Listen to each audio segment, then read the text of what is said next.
नमस्कार दोस्तों, स्वागत है आप सभी का यूथ इंजीनियर्स एकेडमी में। कल के वीडियो में हमने कंप्यूटर के विकास का क्रम देखा कि कंप्यूटर का जो विकास हुआ वो किस तरह से हुआ। मैंने जैसा कि आपको बताया भी था कि नेक्स्ट वीडियो आने वाला है कंप्यूटर की पीढ़ियाँ। इसमें हम जनरेशन ऑफ कंप्यूटर्स के बारे में डिस्कस करेंगे आपसे। ठीक है, तो आज का वीडियो स्टार्ट करते हैं। कंप्यूटर की पीढ़ियाँ। पिछला लेक्चर है कंप्यूटर का विकास, जिसे आप देख सकते हैं यूट्यूब चैनल के माध्यम से और ऐप के माध्यम से भी देख सकते हैं। ऐप पर भी आपको ये मिल जाएगा। आज का जो लेक्चर है हमारा वो है कंप्यूटर की पीढ़ियाँ, जिसे कहते हैं जनरेशन ऑफ कंप्यूटर। जो विकास का क्रम शुरू हुआ वो काफ़ी पहले से स्टार्ट हो गया था। 3000 साल पहले चाइना ने अबेकस बनाया, जिसके माध्यम से जो गणनाएं होती थी, जो कंप्यूटेशन होता था, वो आसान कर दिया उन्होंने। उसके बाद में फिर 17वीं शताब्दी से इसको स्टार्ट किया गया। 17वीं शताब्दी से धीरे धीरे जो है लूम मशीन बनाई गई, एडिंग मशीन बनाई गई, डिफरेंस इंजन बनाया गया, जैसा कि कल हम लोगों ने चर्चा की थी इसके बारे में। आज हम लोग बात करेंगे कि कंप्यूटर की जो डिफरेंट जनरेशन्स हैं वो कौन कौन सी जनरेशन है, और आज हम जो कंप्यूटर यूज़ कर रहे हैं वो किस जनरेशन का कंप्यूटर यूज़ कर रहे हैं। ठीक है, सो स्टार्ट करते हैं।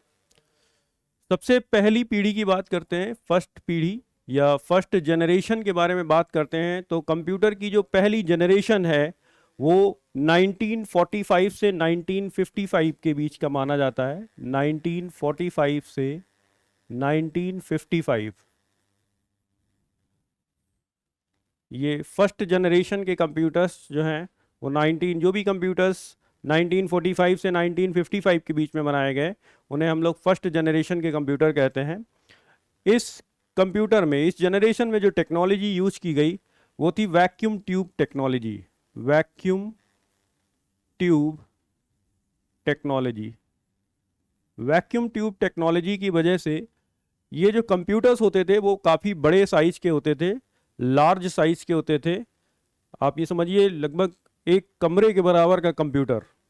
जो टेक्नोलॉजी यूज होती थी वो वैक्यूम ट्यूब टेक्नोलॉजी, निर्वात ट्यूब तकनीकी, आप हिंदी में इसे कह सकते हैं निर्वात, but vacuum tube technology that is also quite easy. भाषा जो यूज की गई थी उस समय कंप्यूटर को वो थी machine language. Machine language. Machine language. Machine language का यूज़ किया गया था। और मेमोरी के लिए इस कंप्यूटर में जो मेमोरी लगाई गई थी वो आपका चुंबकीय टेप था, या फिर पंच कार्ड के माध्यम से इसमें मेमोरी जो है वो दी गई थी। कंप्यूटर को जो मेमोरी दी गई थी वो चुंबकीय टेप।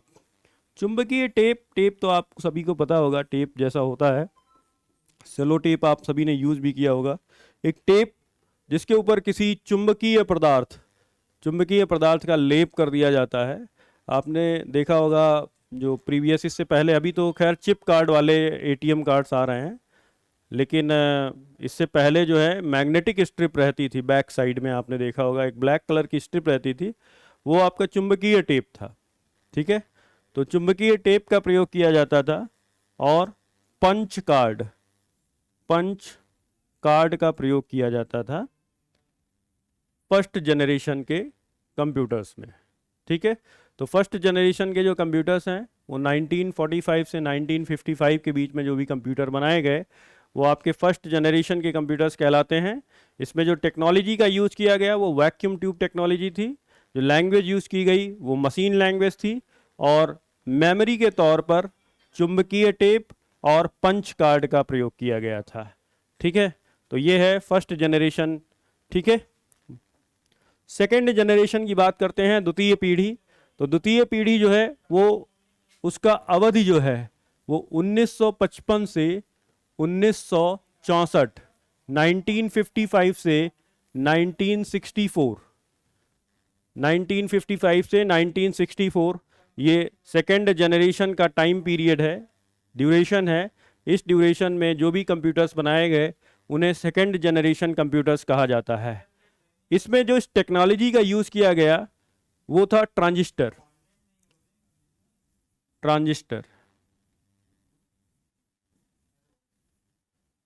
ट्रांजिस्टर का जो आविष्कार है वो 1947 में हुआ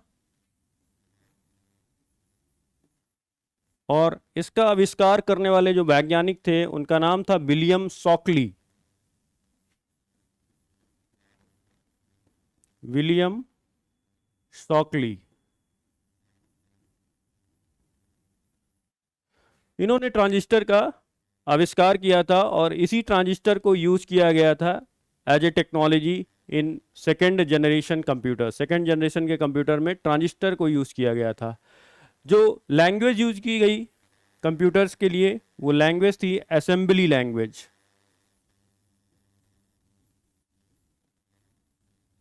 असेंबली लैंग्वेज, ठीक है, असेंबली लैंग्वेज का यूज किया गया। और इसमें भी मेमोरी के लिए चुंबकीय टेप का प्रयोग किया जाता था। ठीक है, तो मेमोरी में भी कोई चेंजेस नहीं आए थे इस जनरेशन में। फर्स्ट जनरेशन से सेकेंड जनरेशन में मेमोरी में कोई चेंजेस नहीं आए हैं। मेमोरी के लिए चुंबकीय टेप का ही प्रयोग किया जाता था। सो जो महत्वपूर्ण है आपके लिए वो ये है कि ड्यूरेशन क्या है, किस ड्यूरेशन में सेकेंड जनरेशन के कंप्यूटर्स आए और कौन सी ऐसी टेक्नोलॉजी थी जो इस जनरेशन में नई थी और उस टेक्नोलॉजी को किसने बनाया। विलियम शॉकली ने ट्रांजिस्टर का आविष्कार किया था 1947 में।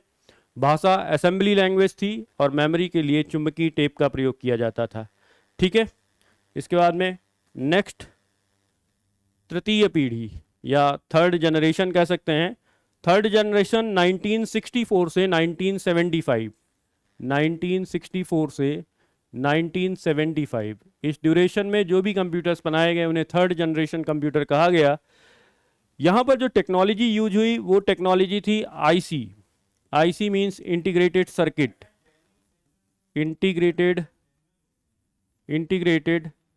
सर्किट। इस टेक्नोलॉजी का जो आविष्कार हुआ था वो 1958 में हुआ था जैक कैल्वी के द्वारा। 1958 में जैक कैल्वी के द्वारा इसका आविष्कार किया गया था और इसमें जो टेक्नोलॉजी यूज की गई, जो आईसी में टेक्नोलॉजी यूज की गई वो small scale integration, SSI, small scale integration, इस टेक्नोलॉजी का यूज किया गया इसमें। ठीक है, जो लैंग्वेज यूज की गई इस जनरेशन के कंप्यूटर में वो हाई लेवल लैंग्वेज थी। High level language. First generation में मशीन लैंग्वेज का इस्तेमाल किया गया, सेकेंड जनरेशन में असेंबली लैंग्वेज का इस्तेमाल किया गया और थर्ड जनरेशन के कंप्यूटर में हाई लेवल लैंग्वेज का इस्तेमाल किया गया। और यहाँ पर भी मेमोरी में अभी तक कोई चेंज नहीं आया है। मेमोरी आपका चुंबकीय टेप के माध्यम से ही मेमोरी कंप्यूटर को दिया गया।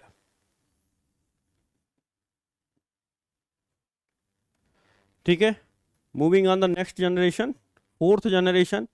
चतुर्थ पीढ़ी जो है वो आपकी 1975 से 1989, 1975 से 1989 ये आपका फोर्थ जनरेशन है कंप्यूटर्स का। इसमें जिस टेक्नोलॉजी का यूज किया गया वो था VLSI, VLSI। सो ये आईसी इंजन की टेक्नोलॉजी है। आईसी इंजन में जैसे लास्ट थर्ड जनरेशन में SSI, स्मॉल स्केल इंटीग्रेशन का यूज़ किया गया था, तो यहाँ पर जो टेक्नोलॉजी यूज़ की गई वो थी VLSI। VLSI का मतलब होता है वेरी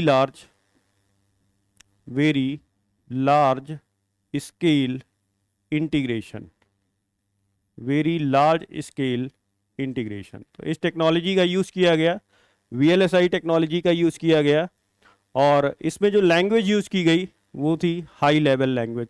सो लैंग्वेज में कोई चेंज नहीं आया है, सिर्फ टेक्नोलॉजी में चेंज आया है, हाई लेवल लैंग्वेज।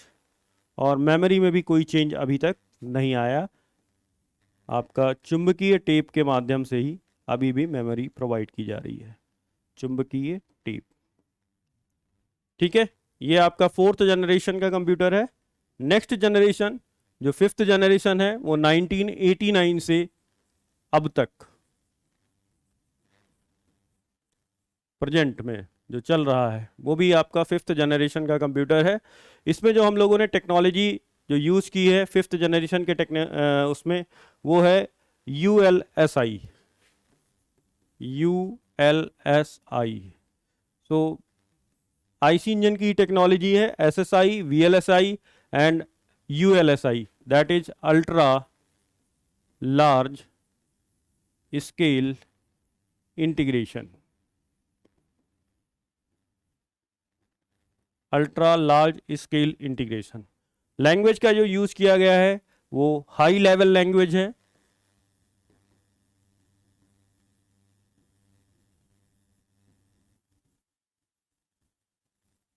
यहां पर एक टेक्नोलॉजी और इंट्रोड्यूस हुई है, वो है GUI। GUI graphics user interface. Graphics user interface, तो अगर आपसे पूछा जाए GUI टेक्नोलॉजी जो है ग्राफिक्स यूजर इंटरफेस टेक्नोलॉजी का इस्तेमाल सबसे पहले किस जनरेशन में किया गया, तो वो 5th जनरेशन में किया गया जो अभी चल रहा है। ठीक है, इस जनरेशन में भी जो मेमोरी है वो अभी आपका चुंबकीय टेप के माध्यम से चल रहा है। ठीक है, सो ये आपके पांचों जनरेशन के कंप्यूटर्स हो गए। अभी जो जनरेशन चल रहा है कंप्यूटर्स का वो आपका 5th जनरेशन चल रहा है। Moving on the next slide. अगली पीढ़ी के जो कंप्यूटर्स हैं उसमें जो प्रयास चल रहा है बनाने का वो नैनो कंप्यूटर्स को बनाने का प्रयास चल रहा है, अभी तक बना नहीं है, और क्वांटम कंप्यूटर को बनाने का प्रयास चल रहा है। क्वांटम कंप्यूटर ये आपके नेक्स्ट जनरेशन के कंप्यूटर हैं।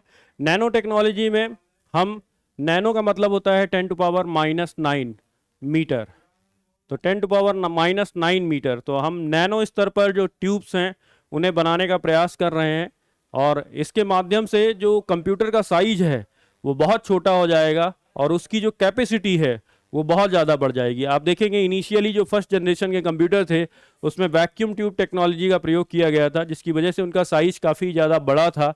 बाद में धीरे धीरे टेक्नोलॉजी जो है चेंज हुई, ट्रांजिस्टर आया, उसके बाद में आईसी आई। आईसी में भी हम लोगों ने कई तरह के चेंजेस देखे। सबसे पहले स्मॉल स्केल इंटरफेस आया, फिर VLSI very large scale interface आया, उसके बाद में फिर अल्ट्रा लार्ज, जो अभी हम लोग यूज़ कर रहे हैं वो अल्ट्रा लार्ज स्केल इंटरफेस का यूज़ कर रहे हैं।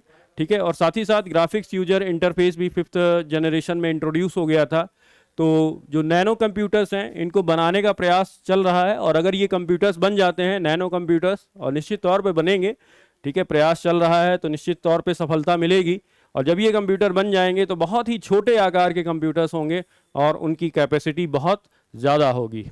ठीक है, क्वांटम कंप्यूटर्स की बात करें तो क्वांटम जो है वो फिजिक्स का एक क्वांटम का सिद्धांत होता है, जिसमें जो कैरिंग होते हैं वो क्वांटा, जो कण होते हैं, जो लाइट के कण होते हैं क्वांटा, ठीक है, तो उसके हिसाब से यहाँ पर बात की जाएगी।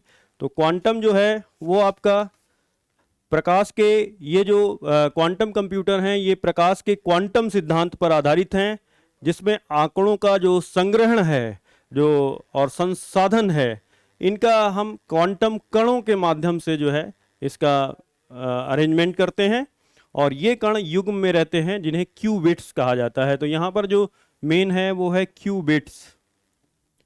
क्यूबिट्स मतलब क्वांटम बिट्स। ठीक है, जैसे कंप्यूटर में अभी बिट्स आ रहा है, वैसे क्वांटम कंप्यूटर जब आएगा तो उसमें हम उस बिट्स को कहेंगे क्यूबिट्स। ठीक है, सो नेक्स्ट वीडियो जो है वो हमारा आएगा कंप्यूटर का वर्गीकरण, जिसे हम लोग कहेंगे क्लासिफिकेशन ऑफ कंप्यूटर्स, कंप्यूटर का क्लासिफिकेशन। अगर आप चाहते हैं कि ये वीडियो जो आप तक रेगुलर पहुंचे, उसके लिए आप ऐप डाउनलोड करिए यूथ इंजीनियर्स एकेडमी का। ठीक है, सो नमस्कार दोस्तों, थैंक यू।